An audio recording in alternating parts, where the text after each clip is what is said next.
About 12 years old, that thing. No, most of it is quite old, so I have to update that, I must say. Thank you very much for asking me to present again. We're going to talk about new treatments, unfortunately, I try my best to try and keep things somewhat straightforward in the way we explain the new approaches or treatments for Parkinson's disease, but it happens to be that some of these approaches are actually quite complicated. So I'm going to try my best to try and simplify what we are now developing and have developed over the last 5 years. So let's see what progress we make with this. So, Parkinson's disease is therapeutically very challenging because it's a progressive disease. And so you can see, I think I have a pointer here. Yeah, you can see, it's going to be hard to do that, so I'm just going to point at this screen. You can see that what we call the therapeutic window. This is a big sort of window in between where the drug goes up in the brain and comes down. Over time becomes very narrow. So as the disease progresses, you can see that a nice flat response to a particular intervention, and it can be any drug, it doesn't have to be particularly this one, which is Levodopa, becomes complicated over time, and you start seeing these multitude of fluctuations. And that has nothing to do really with exposure to any particular drug. This happens to patients with Parkinson's disease about 80% of the time by the time they're at 8 to 10 years. So you can imagine that this is a disease that is not constant. So the treatment of Parkinson's disease at year 1 is not the same at year 5, at year 10, year 15. And this is the challenge in managing these what we call neurodegenerative disorders. So any treatment that we actually develop or use in this condition has to be tailored to what happens over time. So really, despite a lot of modern treatments that are available potentially, the real basics of the treatment remain with these 3 classes that we still have, and I'm going to talk a little bit about some of the newer ones. Levodopa, of course, which is, everybody knows, flagship treatment, and you can see it treats the motor symptoms, the motor complications that I just said, and its adverse events are actually small. So 60 years of use of this drug, not a single therapy, whether it is complex and wonderful talk on stem cells, to whether we're putting an electrode in the brain, not a single therapy in Parkinson's disease has touched this. And so the majority of our patients, actually 100% of our patients, are on Levodopa at some point in time in their therapy. Then dopamine agonists, which are drugs such as pramipexole, Mirapex, ropinirole, rotigotine patch, etc. These are drugs that were developed to try and mimic levodopa and actually dopamine, not levodopa, to get into the brain and then bind or attach to the same receptors at the other end, sort of the lock on which the medicines act like a key to try and help the symptoms of Parkinson's disease. But you see that the plus has dropped from 3 to 2, but what's happened is the side effects have gone from 2 to 3. It doesn't really work that well. So most of us in clinical practice in Canada have probably 5 to 10% use of these drugs. So 90% use of levodopa, 5 to 10%. And then mono-amine oxidase inhibitors, which are drugs such as selegiline and razagiline, and there's a new one which I'm going to talk about briefly, safinamide. So you see 3 pluses to 2, 2 to 1, and then 3 to 2. Yes, not much side effect, but not much potency, motor complication use. So levodopa is still king, which is why we still talk about old is still gold. And I really specifically want to still talk about levodopa because, believe it or not, after 60 years, you'd think we'd learn, physicians outside and patients still consume this product incorrectly, right? Incorrectly in the sense of how they take it, whether people believe. Even in my clinic, just as of 2 weeks ago, I had to scold one of my fellows who's a neurologist here from another part of the world, said that, well, I'm going to give this person the slow-release version. What? There is no slow-release version of levodopa. You should know as a clinical neurologist that there is no slow release. It's controlled release, not slow. So even after all these years, there are still myths, difficulties using this drug. So, pointer. So levodopa comes in many combinations, right? No slow release. Has two main components, levodopa, carbidopa. Levodopa stands for L-dihydroxyphenylalanine. This is DOP, it's not dopamine. It has no action, it's inert. It has to be taken up through the intestine, into the brain, and then converted to dopamine, right? So it doesn't do anything by itself. And that's important because people believe that they're taking dopamine, and that's not true. The second product is carbidopa. Carbidopa actually is exactly like levodopa, right? It's dope dihydroxyphenylalanine. It has a chemical difference, and so it confuses the enzyme that breaks down levodopa in your gut and your other parts of the body. You don't want that to happen. You want that levodopa to go as much as possible into the brain. So carbidopa was added many years ago now to confuse that enzyme in the periphery so that that enzyme doesn't bind to the good stuff, which is the levodopa, binds to the carbidopa so that levodopa can get into the brain. And even at best of times, we're only getting about 10 to 20% of this medicine going into the brain. So you got to be very careful, right? So it's not like when you take 100 milligrams of levodopa, 99 milligrams gets into the brain. That ain't the case. So you got to be very, very methodical in how you take this, right? I'm not going to go into the details of the pharmacology, but these two products have a very different pharmacology, levodopa, carbidopa, even though it's easy for physicians to prescribe. So a few years ago, just about a year ago, I was asked to give a talk at the Canadian Family Practice Congress, and one of the things I was asked is, what would you tell us as family physicians about management of Parkinson's disease? I said, refer. Because the problem with Parkinson's disease management is that even the flagship drug levodopa carbidopa is so complicated to use, right? And so you can write a script, it's easy, but what you do afterwards is not easy. And that's why almost all of movement disorder neurologists say that Parkinson's disease should be managed by movement disorder specialists, not even neurologists, unless they have a very wide spectrum of experience, okay? Right? And so you need to start at least 3, if not 4 times a day because of the half-life of the product, which means how long the drug stays in your body and then how it is metabolized by the brain. Well, this is critical, right? The reason it's critical is because if you try this drug once a day, you'll get no response at all, right? Because the drug doesn't penetrate the brain in enough of a quantity to give an effect. It has to be taken on an empty stomach, no proteins, because L-dopa, dihydroxyphenylalanine, is actually a protein. So if you eat anything else that has proteins within it, like milk even, a glass of casein, which is in milk, it will interfere with the absorption of this product, and you will not even get that 10-20%, you'll get 1%. And so you're taking, your 5 times a day levodopa each with 1 big glass of milk, and you're getting 0 going into the brain. And then, of course, you come to us and say, well, that didn't really work, and well, it's because it's given wrong. Right? And most times, pharmacists will put on the bottle, take with meals, right? Or take with food. And people think this is take with meals. This is wrong. You take it with a little bit of food only because it causes sometimes nausea, and that's the carbidopa, which we'll talk about briefly. Right? So as I said there, we have to be very careful. After taking the medicine, you have to wait 2 hours. You have to wait 1 hour before eating. But if you've eaten something, if you had a meal, you have to wait 2 hours, especially if it's a protein-containing meal. And there are strategies we tell people who fluctuate, those fluctuations that I showed you right in the first slide, that sometimes we even have to have patients, actually many times, eat proteins towards the end of the day when their mobility is not as compromised. Right? And so the pill form, there are 2 forms that many people here don't know, and it's interesting because the capsule form is what's available around the planet. Europe mainly uses, and the Middle East, etc., where I also teach and practice, and in the Far East in China, Prolopa is actually what is popular, but in Canada we use Cinemet, which is the pill form. The capsule form is much easier, much better to take, but it was never really marketed properly in Canada, so we don't use it as much. It's also less nauseating. So if you get nausea, neurologists should know to switch you over to benzerazide, which is part of Prolopa. So 2 of them are, as I say, I use Prolopa quite a bit in patients that are nauseated. I switch them first thing. It also comes, as I say, in a capsule form, and so it's easier to, you don't have to break the tablet in half, which is what you have to do with Cinemet to get half the quantity. Right? So if you have 100/25, which is the traditional pill, causes nausea, we sometimes tell people to break it.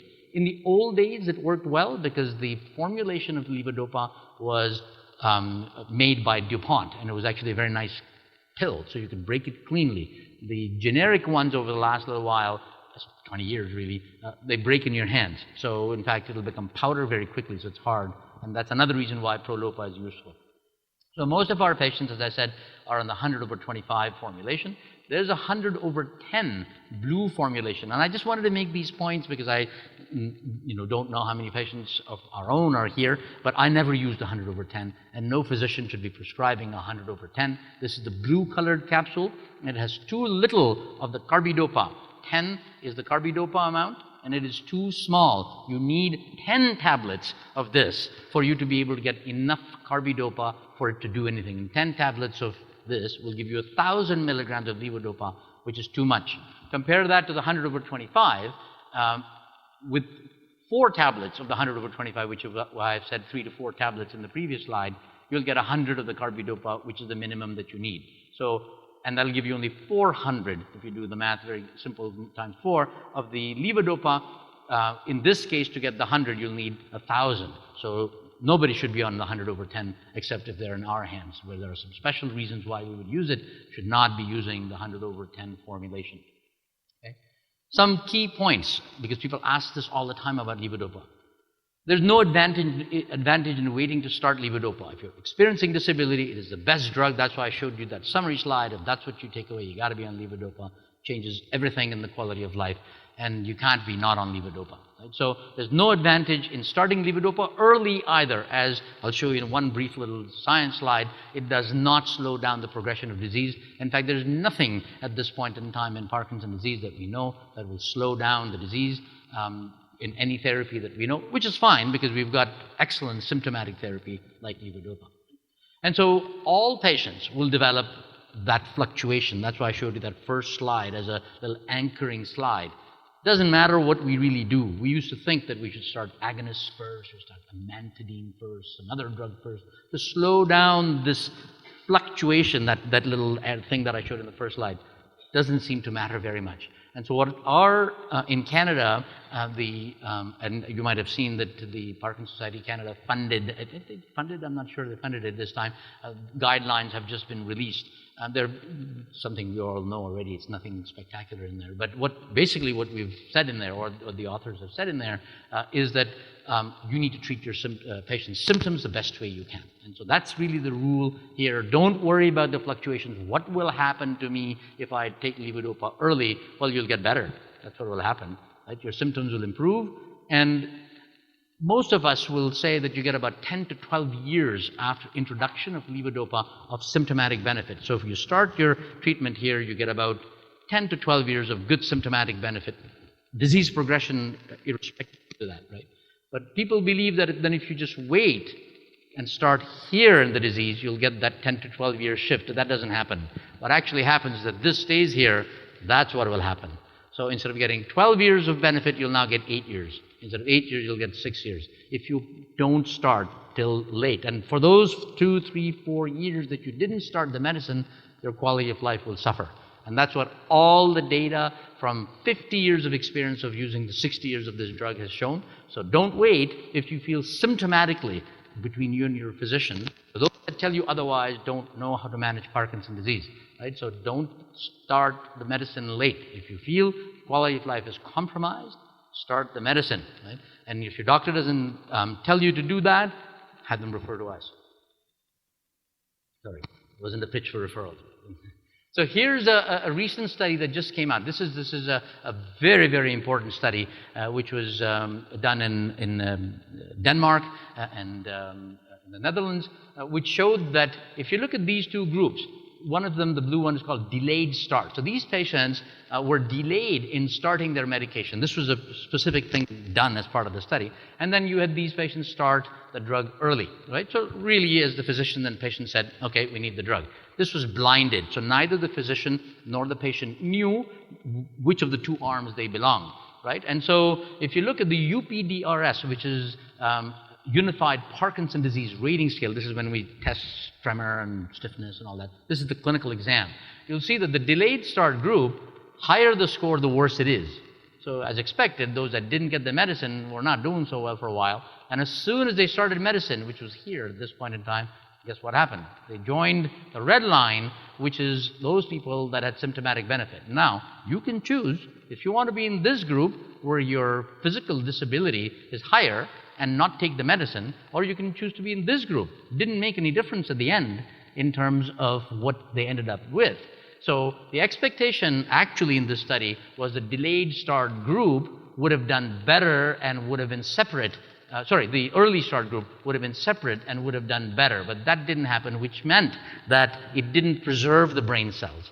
But it did show that the quality of life, which is this PDQ, Parkinson's disease quality of life 39, which is a scale, it's a scoring of symptoms, clearly showed that those that took medicine early had an improvement in their quality of life, statistically significant, until those that didn't take the medicine joined them, you see? So the 2 points that I made, don't wait to start the medicine because your quality of life will be improved if you start the medicine, but don't believe that if you started the medicine early and you feel better, that at this point in time that makes a difference in preservation of the brain cells, right? So unfortunately that's not the case, and so either way, the first rule which I was taught by Dr. Lang, now this century, it was that start the medicine, give the medicines to patients that need improvement in quality of life. Levodopa is gold. And that's what we've still taught, and that's what I still teach all my fellows in the last many years. So, as I said very briefly, 2 formulations. Controlled release, CR, not slow release, right? So it doesn't mean that you can take it once, and this has happened, still continues to happen, where people are taking 5 times a day medicine, and they come back to us and say, oh, my doctor gave me twice a day because it's so much easier to take. Yeah, well, it doesn't work like that, because the half-life of the controlled release is only about 20 minutes longer than the regular levodopa. So it's not slow release. Okay. And I only use it usually at nighttime to treat those wearing off symptoms through the night. There's a pharmacological reason which we won't go into why we use it at night. And so it does not replace, as I said, the regular levodopa. And then there's Stalevo, which is the other combination therapy. We talked about the yellow and that kind of a thing. This one is a combination of another drug, which is levodopa carbidopa, plus a drug called entacapone, and it's been on the market for 10 years. Well, it's important to review because still not used properly in many cases. Entacapone is another enzyme inhibitor. Remember I told you carbidopa blocks the conversion of levodopa and allows levodopa to go into the brain. Well, entacapone blocks the breakdown of dopamine so that that dopamine hangs around longer in the brain. So we do use Stalevo. As I said, it's a combination with entacapone, and it's supposed to prolong, but the problem is it can worsen dyskinesia. So those patients that have this kind of emotion, we tend to not use Stalevo in those patients. So these are the 2 other formulations of levodopa that are out there and important for us to know. Moving on from, again, this is just to build the current practice, and we still have new drugs I'm going to talk about, but still have majority of our patients on these drugs. That's why it's important to, and still taken incorrectly, as I said. Mirapex and ropinirole are still available.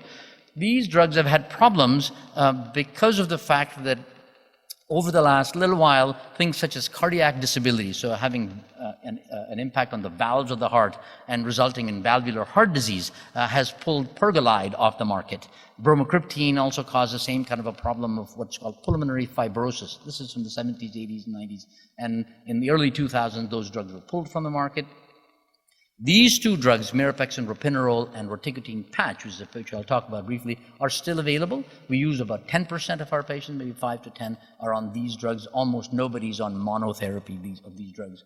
It does cause problems such as leg swelling, sleepiness, and also cognitive and behavioral side effects have come to light in the last decade or so, which include compulsive gambling, hypersexuality, shopping, and these kinds of things, which might, to a small extent, sound like, okay, well, some of the things could be fun, but they're not.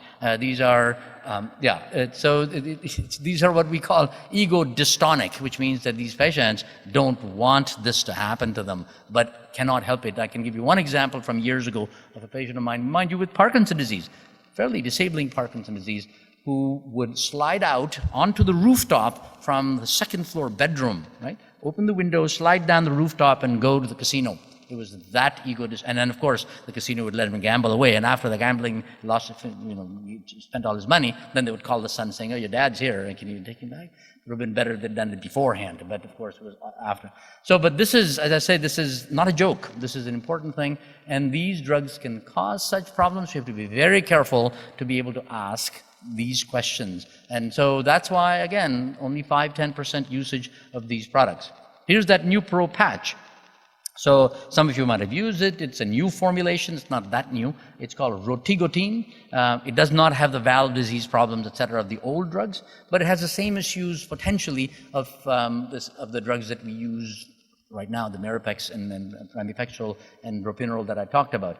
And it is used for both the motor and some of the non-motor symptoms, which we're not going to talk about in detail, right? And I usually suggest that you first take a shower, depending on, hopefully you take a shower every day, or clean every day, and then put the patch on afterward, because the last thing you want is to put it on a wet area, or wet the area afterwards.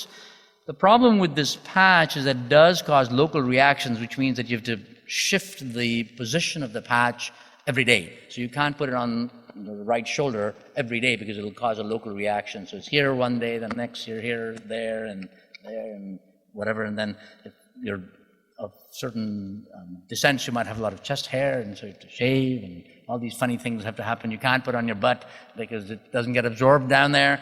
Unless you're a politician, then it really gets absorbed down. Sorry. Is it Monday we're voting? Yeah.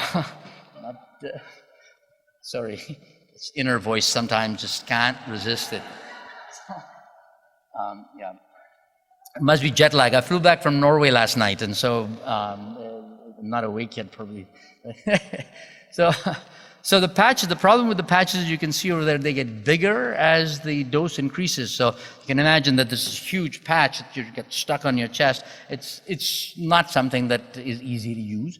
However, one place that I do like using it a lot is those patients that have a need for some form of a 24-hour control. So you stick it on at nighttime. It could be that control release kind of thing where you give it after dinner, and then if you don't want to keep it on through the day, you can take it off, but at least through the night. Symptoms such as wearing off through the night, restless leg syndrome through the night, or even 24-hour use for RLS-like symptoms for patients with Parkinson's disease. I'm not talking about just RLS where it is used. This kind of a drug could be, this kind of an approach could be useful. So I do have patients on rotigotine patch, but again, the caveats remain the reactions that the patients will get. Right? So that's why I put that over there. I'll make all these slides available, and you can put it on the website if people want to look at some of these points afterwards as well, and on the video here. And then finishing off with those monoamine oxidase inhibitors. So in that slide that I showed you, we had levodopa, we talked about that. We talked about the dopamine agonists, the second column, which went from 3 pluses to 2, and now we're down to the 1 pluses. Selegiline, which is a very old drug, and it's interesting that how practices are different. The dopamine agonists are used still heavily, the second column, in Europe. And as I said, I just literally did fly back from Norway last night from giving some lectures there for a team grant that we have. That selegiline, one of my friends there, Schulich, was saying that selegiline is prescribed for everybody. And I said, well, we prescribed it for no one. So it's that different a practice in Norway versus here. And this is Norway, Sweden, Finland, all of those countries use selegiline in every patient. And for some reason, it's part of their healthcare system that a patient with Parkinson's disease, you prescribe selegiline. I don't understand it when the study was negative, and this was 1984. Right? So you can see how even in practice of neurology across the continent, there's such a huge difference in what we would call evidence-based practice. The interesting thing is that in all of Norway, there are no movement disorder trained neurologists. Can you imagine? Norway doesn't have any. Yeah, so we're hoping that their fellows will come and train with us from next year onwards as well. So the Parkinson's doctors then have a big Parkinson community, but no movement disorder training. So when we feel that patients here are not being seen by movement disorder neurologists, well, guess what? In Bergen and Oslo and Trondheim, there are no movement disorder neurologists. And I go there to teach because of the fact that, after you put such a wealthy country, one of the wealthiest, doesn't have the kind of expertise that even we have here. Rosagiline, at the moment, there's really no advantage. I use it in a small number of patients. And the idea is just like that entacapone I talked about. This group of drugs are mono-amine oxidase inhibitors, another enzyme that is inhibited. So we have dopamine agonists, levodopa plus entacapone, which is an enzyme inhibitor, slows down the breakdown of dopamine. Levodopa plus monoamine oxidase inhibitors, another slowing down, breaking down of dopamine. So you could imagine that somebody could make a concoction pill that has levodopa, carbidopa, entacapone plus monoamine oxidase inhibitors all in one, so the drug lasts for as long as we would want it to last. The problem with that is that complications and the risk of those dyskinesias, hallucinations, etc., rise if we add multiple chemicals. You got to be careful with that. Right? The other interaction is with antidepressants. So most, if not many, of our patients are on some form of an antidepressant, even if it is for sleep. And you have to be careful in terms of telling the pharmacist that it's okay, it's a low dose, you can continue on. Right?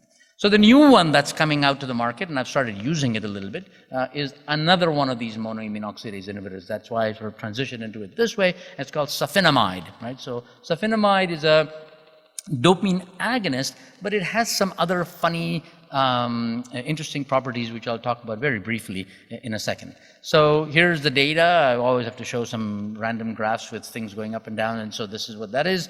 And so this is safinamide, and very simple. You can see placebo down here and the real drug up there, and this is the total daily on time. I would like to point out to everybody, though, is that if you look at the good thing about, the bad thing about science is that if I squish that graph like this and stretched it this way, you'll see that the difference between the two graphs looks spectacularly, phenomenally wonderful. But actually, it's only 1 hour. So if you look at, that's why I put the actual numbers there, 9.7 to 10.7. I might say, well, it's not bad, but over a course of 16-hour day, improving your on time for a total day time improvement of 1 hour, which means if you're taking 5 times a day medicine, you divide that 60 minutes by 5, and so you're getting 12 minutes improvement in your on time per dose. And that's not something to necessarily write home about, right? In the sense that, yeah, it's compared to surgery, which gives you 6 extra hours per day, right? So that's why these oral medicines have some of, so put that in perspective in your mind when we talk about a couple of the other interventions, the advanced therapies, so to say, in a minute. But it is there, and there's something new that's available, and we've started using it. It's once a day monoamine oxidase inhibitor, and it does improve your quality of life according to these studies somewhat. So it is worthwhile trying this for a second reason, which I'll talk about, and this is the total daily off time. Well, the on time increases, the off time has to decrease because it's complementary, so it's not that significant. However, the total duration is still about 1.5 hours, right?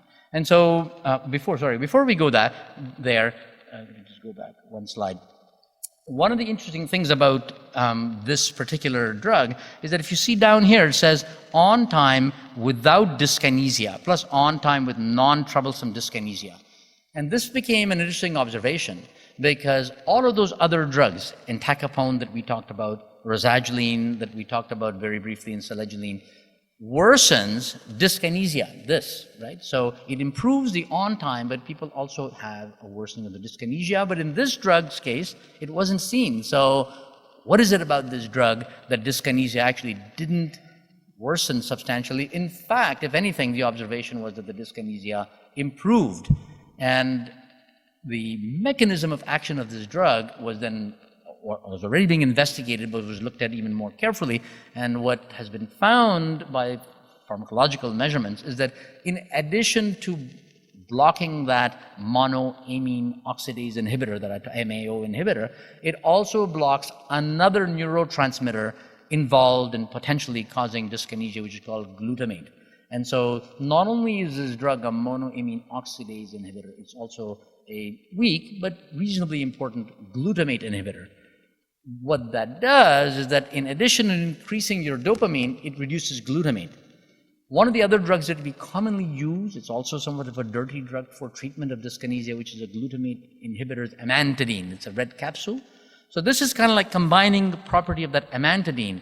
So what was interesting, and this is the reason why I started using this just literally in the last month, because it's just come to Canada on the market, is to allow people to increase their on time like that entacapone and rosagiline without having them do that. Well, that's not particularly good, right? And so that's why this drug maybe has that potential. And now having that observation in clinical trials, sort of, oh my, look at that kind of thing, this company is trying to look specifically at treatment with safinamide to treat dyskinesia. So I haven't had experience with this drug outside of clinical trials personally, but now I've put about a dozen patients on it. And I'm going to watch and see whether that actually happens. You have to remember that many times in clinical trials, patients are heavily screened, right? And so, for example, if I'm doing a clinical trial where MRI scans are required, Well, I have to have those patients that don't have stents, which disallows me from using an MRI scan on them, which means that by default, I exclude those patients from my clinical trial. And this is very important because my population that I treat actually are those that have stents. So if that drug has been tested in patients that have been so heavily screened and put into these randomized controlled trials, that doesn't make real-world experience being tested in those clinical trials. So 285 patients that are tested in this whatever X study are all have met very specific inclusion-exclusion criteria. Well, I can't do that in my clinic, right? We have over 3,800, almost 4,000 patients in my clinic with Parkinson's that we follow. I can't say, well, actually, you didn't meet those inclusion criteria for trial number 1 to 17, so you're excluded. You can't do that. I still have to use these drugs in those populations. And there are no data that are available to us to use these drugs in the general population. Patients that have diabetes, who've had 2 strokes, who've got cardiac disease, has leg swelling from heart failure, who I have to put on a dopamine agonist, were all, guess what? Excluded from the clinical trials. So we have no experience except, so when these drugs get onto the real market, that's where people call phase 4 studies in this, that's where the real experience comes out, and fantastic, wonderful drugs that, forget about working in rats and mice, but work in clinical trials don't work as well in the real world clinic, because that's where all of these other complications which have been excluded actually occur, right? And so that's important to know. So that's just a very brief sort of rapid overview of those things that have transitioned from a couple of these products, safinamide being one. But remember, levodopa is still gold, and every one of our thousands of patients is on levodopa, and that will remain the case until we can find something that can compete with something that is so fantastic. It's really, I still teach that if you want a box of chocolates from your patients, then levodopa is the drug that'll get you that. There's nothing currently, a little bit of alcohol is always good. No, the box of chocolates idea is just to tell you how magical this drug has been for us. You can imagine, I wasn't born when it was first used, but before that time, there was no treatment available for Parkinson's disease, and levodopa literally was an awakening and miracle. Which is why transition into this, which is continuous dopaminergic stimulation. Now, why is it that we cannot make a slow release formulation of this product? Well, it has to do with how the drug is absorbed. And it is absorbed in a very small part of the bowel. It's the jejunum. So, and the jejunum, so you've got the stomach, you've got the duodenum, jejunum, ileum, and then the large bowel, which we don't have to worry about at the moment. So in that part, that middle part of the small bowel called the jejunum, that's the only place where levodopa, or actually most proteins that we eat, are absorbed. And it is absorbed in that area using what's called active transport. It means that somebody pays money for gasoline to fill those trucks that take this medicine and the proteins across the jejunum.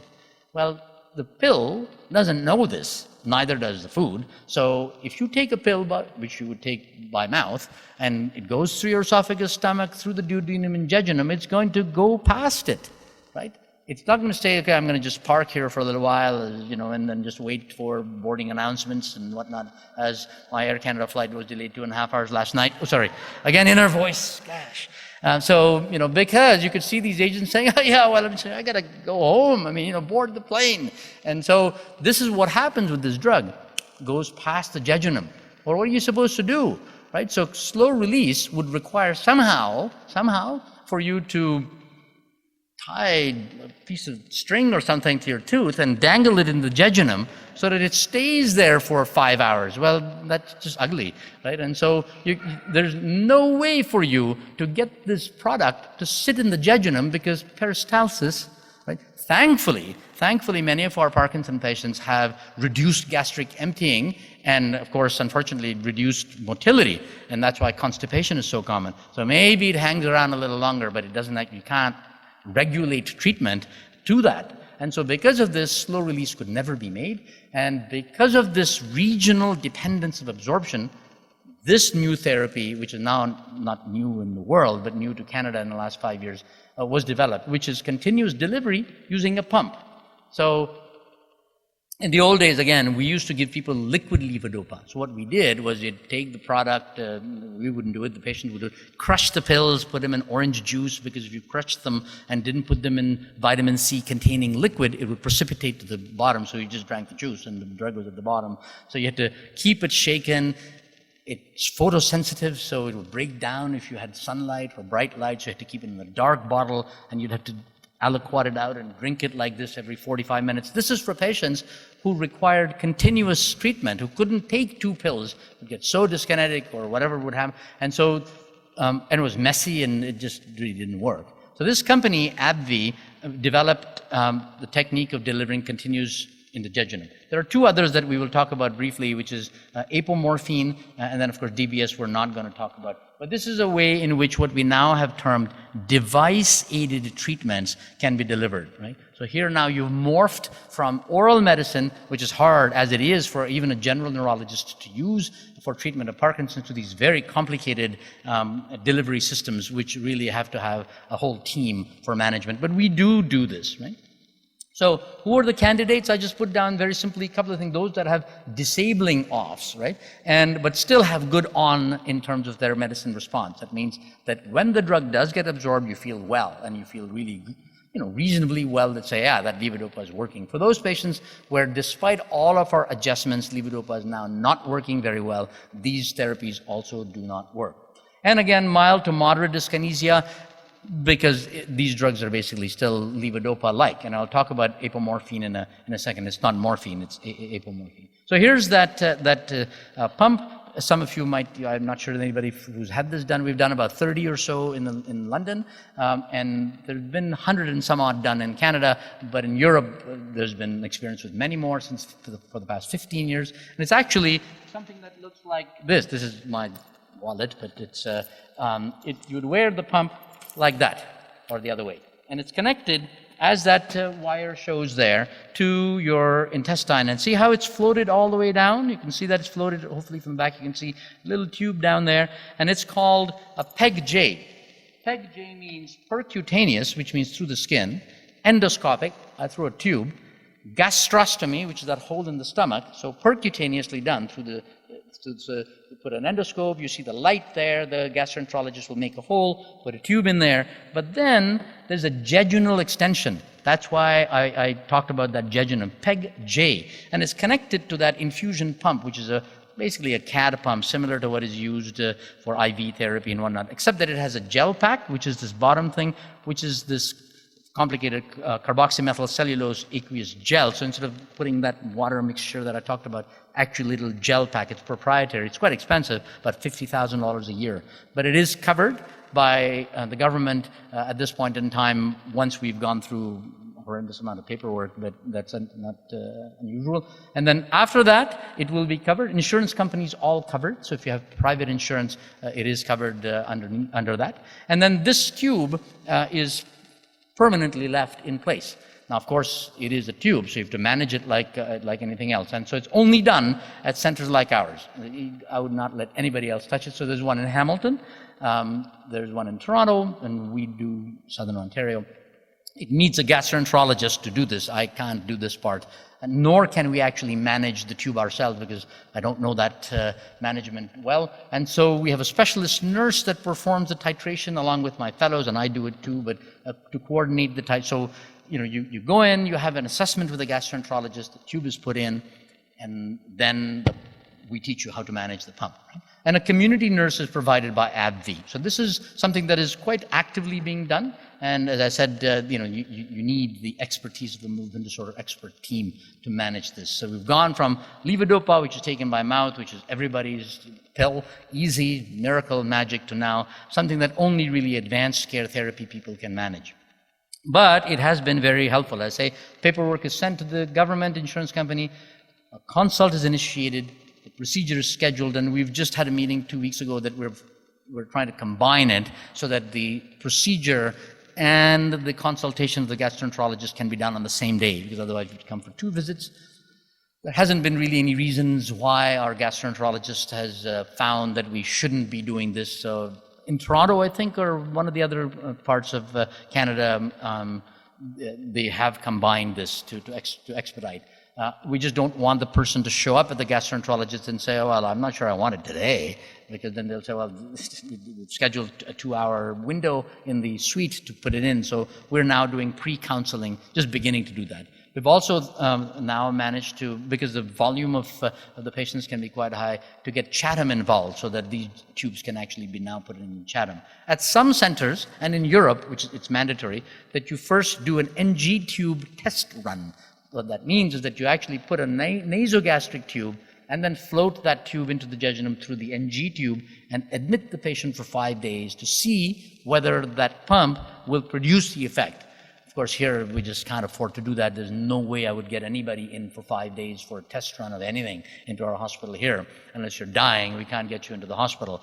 And so because of that in Canada, but it's a unique thing that we've done, as many things we do here in Canada, which is to do an entirely outpatient procedure. I don't think it's completely ideal personally, because you're putting in a pump in somebody without actually knowing that this drug is doing exactly what you want. But most of the time, we've been able to get away with having a good result. So it stayed this way, has now become almost standard of care across Canada. However, in Alberta, they do the nasogastric tube, right? So once the once that PEG-J is in, about 4 weeks or so later, once everything is nice and clean, we bring you into our outpatient setting and we help titrate the pump. Usually it's very simple in terms of what we do, but we still like observing people every day for about 2-3 days. We take your total levodopa dose. Let's say you're taking 1,600 milligrams. We divide it over the 16 hours that you get it. We don't have the pump running through the night, obviously, but you can still run it through the night. And recently at the MDS in France, a couple of weeks ago, where I was at, we had a group roundtable meeting where some people are saying they're using it for 24 hours even in Canada. In Europe, it has been used for 24 hours.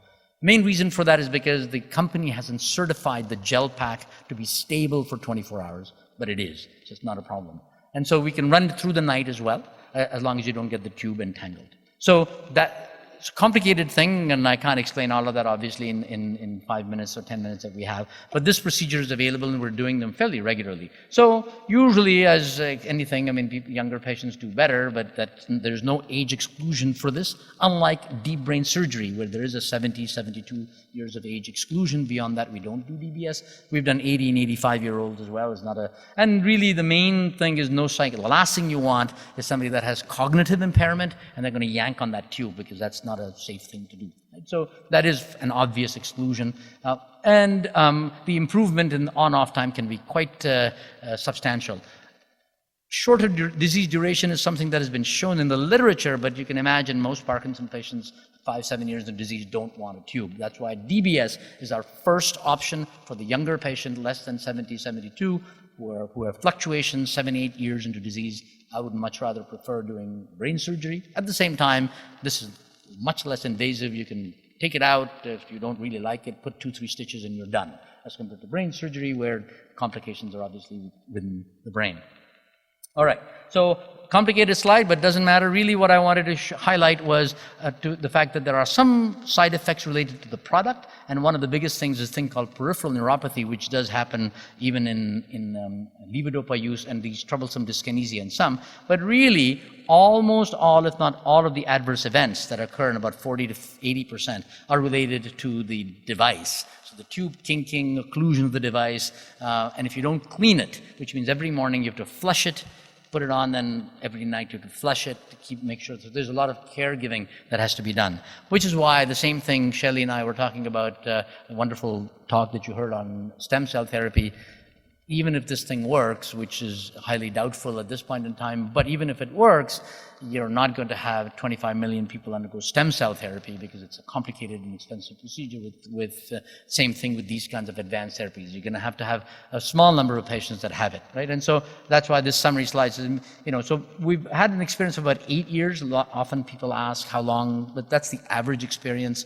And most patients in all of the literature say, the literature says that continue beyond that point, go till end of life with the tube. So, it's something that's chronically used. But again, most of the complications are related to the device, insertion, dysfunction, Rarely you'll get perforation, but sometimes stomal infection, etc. So it is a device, it is complicated, and has to be looked after like a complex machine that you've put in.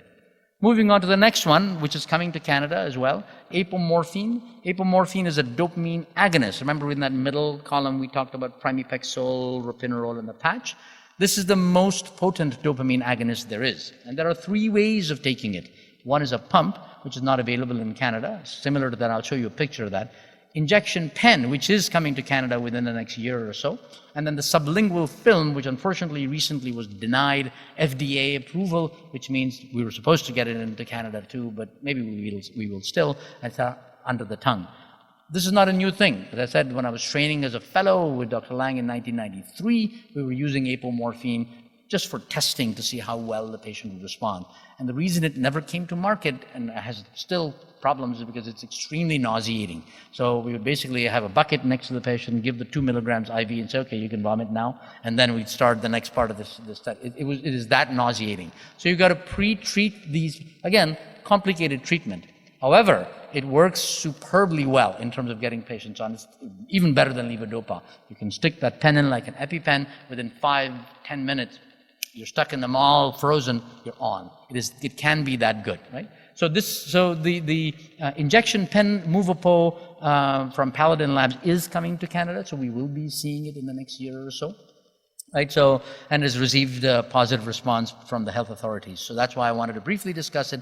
Believe it or not, it's again, like many things, not new. Even Parkinson itself, disease, was named Parkinson disease, but has no claim to this because it was described about 3,000 years before that. And all of the features of Parkinson's were described, stiffness, slowness, tremor, etc., in pre-Egyptian times. So, and in fact, as many of you may or may not know, James Parkinson didn't name it Parkinson disease. It was named after, 50 years later, by Charcot, another neurologist in France, who said, oh, well, these features were described, so it got labeled as that, but it was described many years before. Same thing here, and in fact, levodopa was used as well about 2,000 years ago, so that's also not a new discovery, but it wasn't made into a pill. It was mucinopruriens, and some of you might have heard the leaf extract is levodopa, and it was used again in ancient literature. It's been mentioned as for shaking palsy, as Parkinson called it, but in different languages. Mucinopruriens extract is a good treatment. It took us 2,000 years to figure it out, but was used those times. And same thing here. For erectile dysfunction, apomorphine was used by ancient Egyptians, and you can see that it was called the Keeley cure for the vomiting that I talked about. For alcoholics in the early 1870s, of course, it wasn't for Parkinson's disease till recent times, but it is an old medicine that's been used. So the subcutaneous administration was an important advance, because if you take it by mouth, the liver metabolizes it and nothing gets into the body at all. It's just gone, broken down, which is why you have to inject it. The problem with the injections over all these years is that it is very irritating to the skin. It causes what's called a vasculitis. The blood vessels around the area become very irritated. So people have tried intranasal, and that caused necrosis of the nasal mucosa. All of those things didn't work. And so this pen has been specially formulated to be able to avoid some of them, but you still have to be careful with it. Right? And as I say, it worked. Even those days in the 90s when we were using it in the lab, worked really, really well. Right?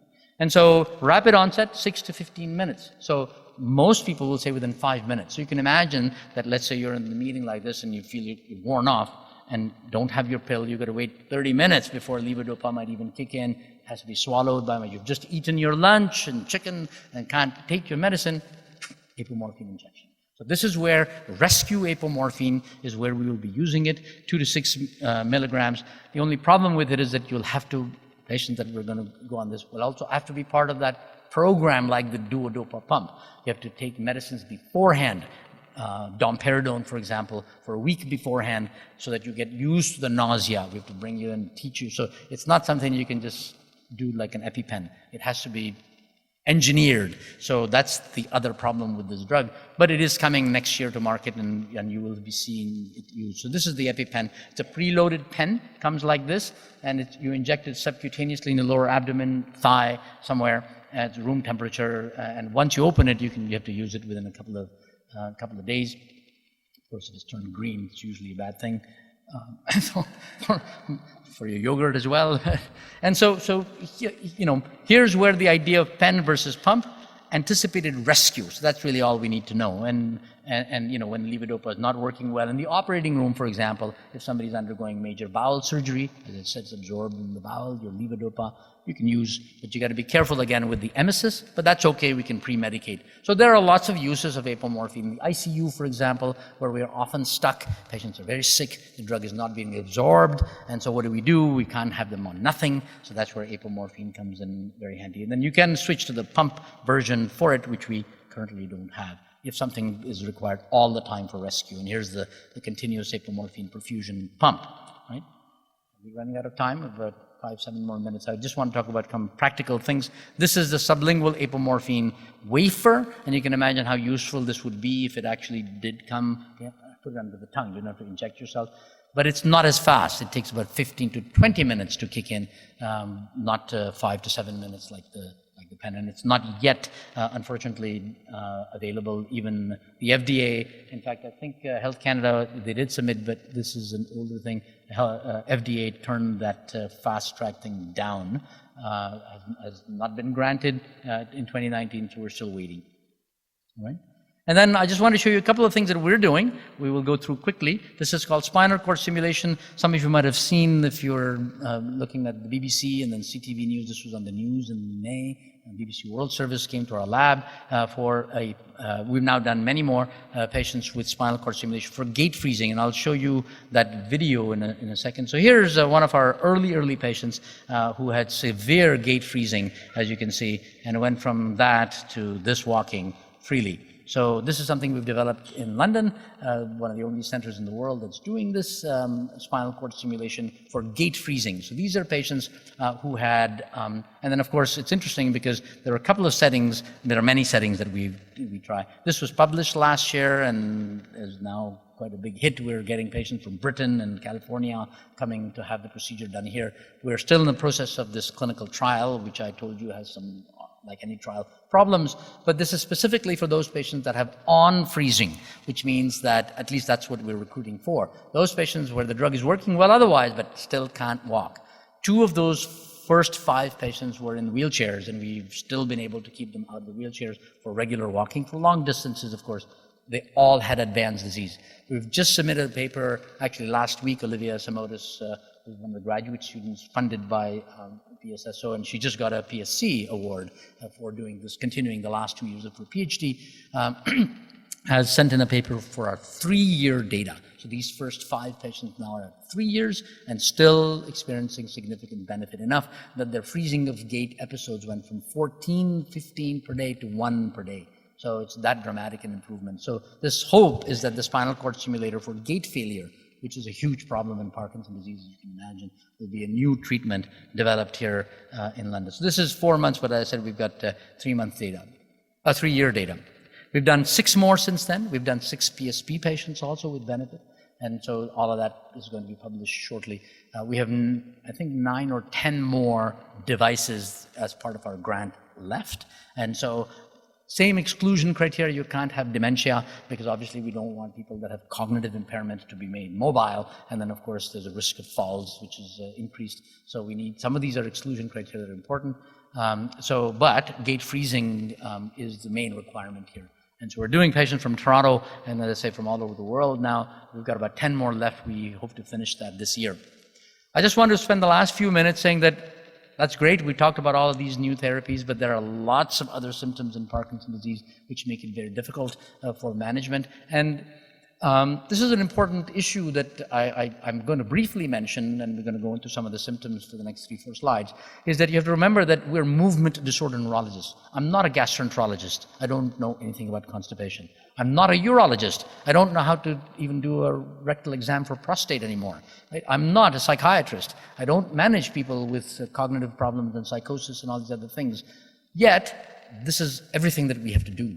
Main reason for this is that many of our patients have such a large variety of these symptoms that if I were to send all my patients with constipation to a GI person, they would retire. Because can you imagine, every one of our patients with Parkinson's disease has constipation. I can't, but I mean, you might think but you have to remember that somebody that has bad constipation could have this from a colon cancer. But I have no way to do a colonoscopy because I don't know how to do one. Right? So my standard of care is going to be, so you're constipated, well, here's this medicine, you try it. Same thing for bladder dysfunction. If somebody has urinary difficulty, it could be because they've got prostatic hypertrophy in a male, right? But I don't know how to test for that. I don't know how to do a urodynamic assessment. I don't even know what I say. How to do. Well, I know how to do one, but I don't know what I'm going to feel in there, right? Because I haven't done a prostate exam in 27 years. So we're managing these diseases or these symptoms of disease in patients without really having the standard of care in my mind met in many of these. So I try my best to ask questions. In our clinic we ask as many. So you have to be very careful in terms of who's managing these diseases. What is the required, so fatigue could be because of anemia, right? It doesn't have to be because of Parkinson's disease. So does hemoglobin screening, is that something that I've got to do? Well, I don't see my patients more than once every 6 to 9 months. So if I have to screen for somebody having bowel cancer or hematological abnormality, this would be impossible for us to do. Yet, however, there are some general rules of thumbs for things such as urinary difficulty. So incontinence include bedtime, avoiding coffee, limiting water ingestion, common sense things. When symptoms appear suddenly, urinary tract infection has to be ruled out. And remember that UTIs can be asymptomatic. You don't have to have burning and pain while urinating, etc. It can be asymptomatic. One of the commonest reasons we see confusion, hallucinations in PD patients can be because of this. Nocturia, so reduce intake of fluid after 6 p.m. Head tilt up, bed to reduce urine production, right? So nighttime dopaminergic therapy should be optimized because if people are getting up to go to the bathroom in the middle of the night, then you got to make sure that they're not stiff and slow, otherwise they're going to fall. Caregiver burden is extremely high at nighttime because you have to get the other person to get up and take them to the bathroom. Commodes, condom catheters, these are the kinds of things that are very poorly used. In fact, I was looking at some of the desks back there where there's help available at home, but we have no idea that these things are even available for people to go out, and that kind of education is critical, and I think the Parkinson Society does hopefully a great job in educating people of all of these resources available outside. So we have limited number of drugs available for treatment, and I didn't want to talk about them because, again, those are the things that are in the purview of your physician to manage. But there are these kinds of common sense things that you can do even for low blood pressure. Hypotension or standing up and feeling dizziness, extremely common in Parkinson's disease, and often it's related to, as I said, lowering of blood pressure. This is the reason why, and we heard that there are now cannabis stores available, which is very good, that there are other alternatives. You got to be careful with any of these things. You're not taking drugs like cannabis or others like this in a system that is pharmacologically normal, right? So this is completely different than somebody that has pain from cancer. These are patients who've got a neurodegenerative disorder, right? Neurodegenerative disorder with 8 other drugs that are on board that we're giving, on top of which you're managing with some other pharmacotherapy. This is bad medicine, right? So that is the reason why we're trying to be very careful, whether it's stem cell or whether it's pump or whatnot. Are we meeting our due diligence and criteria for giving somebody urological advice when, even as a physician, when I actually don't necessarily know all of the ins and outs, so to say, of these conditions, right? And so blood pressure is a very important thing because hypotension occurs in about 80% of patients with Parkinson's disease, yet we see many of our patients are on antihypertensive drugs. Yes, you had hypertension 20 years ago and you were on 3 blood pressure lowering agents then, but now your blood pressure is 90/40 when you stand up, right? This is not good. But the problem is many of those drugs are started by cardiologists for heart problems and other things. And I now have the job of trying to stop medicines for something that I really don't have any knowledge of how to treat. And we're sometimes stuck having these drugs being used for very good reasons for cardioprotection. You've had 2 myocardial infarctions, 2 stents. Okay, well, then I can't stop that drug, but yet this person's blood pressure is so low. So what do we do, right? So these are very complicated matters, very, very complicated matters in terms of management. So simple things. Just last week, I told one of our patients that you got to increase your salt intake. And he said, for 20 years, my doctor has been telling me, cut back salt, and you're telling me to take more salt? What's wrong with you? I said, yeah, well, that's because your blood pressure is so low that you can't stand, right? How much salt? Between 8 to 10 grams of salt, grams, right? It's a lot of salt, which means you got to drink a lot, because the only way that salt works is by the kidney retaining water. And to be able to do that, you have to have the water. So just eating the salt is not enough. Right? So one of those Maggi bouillon cubes has about 1.5 grams. So you've got to eat about 6 of them. Right? So that many. So enjoy. Yeah. So just make sure that when you make that little concoction, and I tell people this, don't put that cube in a big glass of water, begin and drink that entire glass with the salt in it. So if you're going to do this, have a separate glass of water, plain glass of water, mix that Maggi cube in this thing, drink it, and then drink the glass of water to wash it down. Otherwise, you've got to have this whole undrinkable drink, a whole glass like this. But it does work, actually. It does work because it will cause retention of water for those patients that have about 15, maybe 20 millimeters maximum drop, 10 millimeters or 15 really. Beyond that, the salt one thing doesn't work. Right? So other things such as ensuring, I think all Parkinson patients in general should be doing this anyway for breathing, let alone blood pressure. Elastic stockings, depending on the social situation, you may want to wear or not wear them, but they're also very difficult to put on. Many of these stockings need between 30 to 50 millimeters of pressure. So you can't just go to the regular store and buy socks. It's a no, right? So 30, 40 millimeters of mercury pressure makes that stocking about the size of this thing, like this. Right? And if you want to also build in a workout routine as part of that, that'd be good, because you can just drag that and put it on the leg requires, and once you get it on, boy, you can't take the darn things off. I mean, they're so difficult. Right? So you can imagine in the summer having patients put these things on.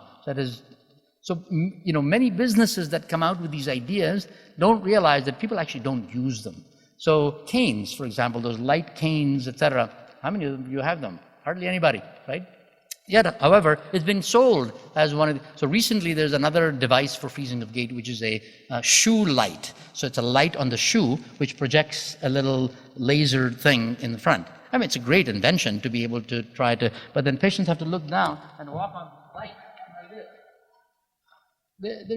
It's just not possible. It just doesn't work because people don't want to use this, right? And because one of the things, and this is not a joke, but it's important, one of the things that none of us want to look like is we don't want to look like a patient, right? And so, you don't want to show everybody that, and because tremor, for example, is not really that disabling a symptom for most patients with Parkinson's disease, but it is one of the most troublesome motor symptoms because it's visible, right? Nobody sees you being stiff, but people see you shaking. And that's the reason why many times treatment for tremor is instituted. So the same thing is true. If you put on devices, gizmos, again, in France just 2 weeks ago, tremor treatment, well, this huge big thing that you have to put on the arm. Well, first of all, I put it on in about 5-7 minutes. I'd rather have the tremor than the device because it was so heavy that who'd want to wear this thing? And it looks like I'm from RoboCop, with this thing all the time. That's not a treatment that anybody would ever, so if you want to invest in companies, that's not one of them.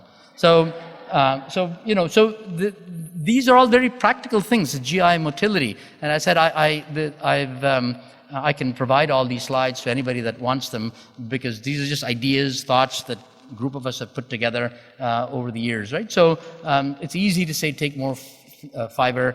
There are some new medicines available, by the way, for treatment of constipation that are also quite expensive from irritable bowel syndrome world that are being used. So this is part of the Canadian guidelines. So this is not my work. This is actually recently published in the CMHJ, so I just copy-pasted from that. And this is my addition, this linaclotide, which I started using, and it actually works very, very well because it was validated and used this is for people that have very bad constipation. And I regularly use medicines for treatment of constipation if there are no other red flags, right? And again, this remains that problem. And then the last one slide I think is sleep. So no stimulants, tea, coffee, caffeine for any of us. I mean, I don't either personally drink coffee in the evening for the same reason. A regular sleep pattern, which we call sleep hygiene, is very, very important. And I wanted to make a couple of comments there for this slide, and that is to say that, routinely we tell people don't sleep during the day because that way you won't. Actually, that's not completely true. once you move over from the routine, are we done now? Yeah? Okay, just 2 minutes. 2 minutes. Yeah, sorry, I always end up, maybe it's, as I said, the jet lag, but there's so much to say. So, that it's important that I've forgotten my train of thought. No, it's important because we switch over from a 12-hour clock in Parkinson's disease to a 24-hour clock, which means that as long as during the day of the 24 hours, you're getting your sleep enough number of hours, that's okay. It doesn't have to be at nighttime, because afternoon naps can actually be quite helpful in the motor symptoms of Parkinson's disease. It's called sleep benefit. So many times we recommend that instead of taking an extra half a pill or if you're medicine, take a half an hour nap. It shouldn't be 3 hours, but it's not a nap then you're sleeping. But just half an hour, 45 minutes can give you sleep benefit. And if you add up that time through the day and through the night, it's okay to sleep 4 or 5 hours at night and then add here and there a little bit of naps through the day. But sleep hygiene is extremely important, but in general, as I say, restrict napping except for that particular advance.